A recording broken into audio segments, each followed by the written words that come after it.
Welcome to Crashed Course Literature. And today we're going to be talking about Stumbling on Happiness by Daniel Gilbert. Now, Stumbling on Happiness is a book written by Harvard psychologist Daniel Gilbert. Now, the main point of Stumbling on Happiness is to challenge our perceptions and our views on how we interpret happiness. Now, while yes, the title and the main subject are happiness, the real meat of the book is more concerned with perception, how our perception affects our view of the past, present, the future, and how that flawed perception never really allows us to properly interpret what makes us happy and how it kind of skews our perception of that.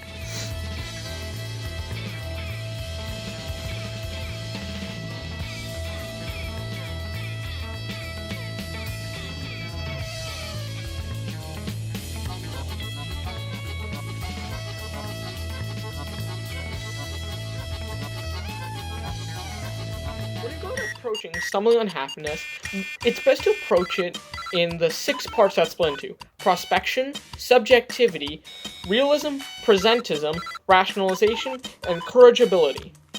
Now, each of these parts obviously cover different facets of the book, but I think the best place to start, obviously, is in part 1, prospection.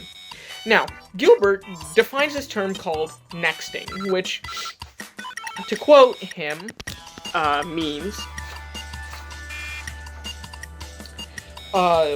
he defines nextings as the predictions that the brains are continuously making about the immediate, local, personal future of their owners without their owner's awareness.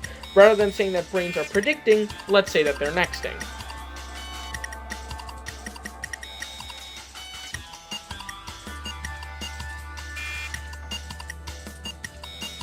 Discusses how we don't really have this fully constructed definition of happiness, and he describes how when we're trying to study and go over objective happiness, it is, quote, a state of bovine contentment that we often refer to.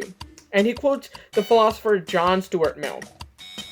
It is quoted as saying, "It is better to be a human being dissatisfied than a pig dissatisfied.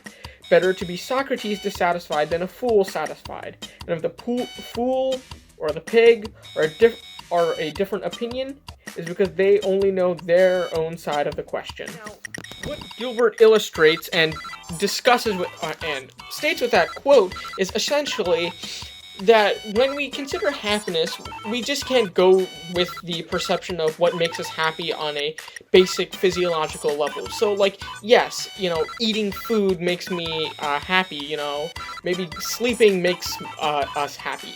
Things like that. Well, yes, that is a contentment for all of us, but that's also contentment for an idiot. It's contentment for an animal. It's not necessarily what separates us from the human, or a Socrates from a mere fool. What the quote really means is that they're more heightened enjoyments in the human experience. Another thing that Gilbert goes on to talk about is language and experience squishing. Now, let's first go over experience squishing. Experience squishing is essentially when two people both experience a subjective experience, but how they feel and how they view that experience is very different. So the easiest example is eating a slice of pizza with pineapples on it. To some people, that sounds like a good topping, and to a lot of other people, it sounds absolutely repulsive. Yes, they'll be experiencing the same subjective experience, but how they feel about it is entirely different.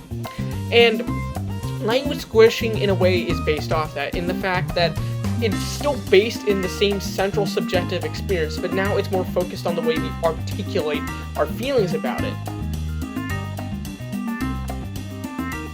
Realism. The book really begins to delve into perception, and the first part of it is how we perceive reality.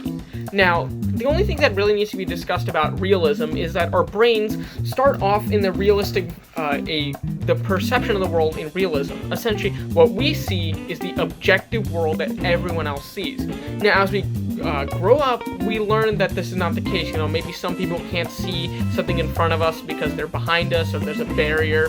But the interesting thing is, realism is our default way of thinking. Even if that we are consciously aware of it, our brains for just the slightest fraction of a second revert to realism-based thinking before correcting itself and thinking more in line with how most adults think. A more important aspect is on our memory. Now, Gilbert describes and explains on how we remember all the things we do. And he says, quote, "We cheat. As you learned in the previous chapters, the elaborate tapestry of our experience is not stored in memory, at least not in its entirety. Rather, it is compressed for storage by first being reduced to a few critical threads, such as a summary phrase, dinner was disappointing, or a small set of key features, tough steak, corked wine, snotty waiter. Later, when we want to remember our experience, our brains quickly reweave the tapestry by fabricating, not actually retrieving, the bulk of the information that we experience as a memory." In this section on realism, another part that Gilbert touches on is absences in our thinking, especially in our perception of the future. Now, let's take, for example, that you imagine yourself with a really fancy car, alright? You might imagine the shape of the car, the colors, the type of seating, what features the car has, whether it has a grille or the little spoiler on the back, any stickers or whatever that he put on, maybe some novelty license plate. But if you were asked to describe it, right, in detail, it can almost be 100% guaranteed that when you describe it, you will omit some detail about the car. Almost certainly.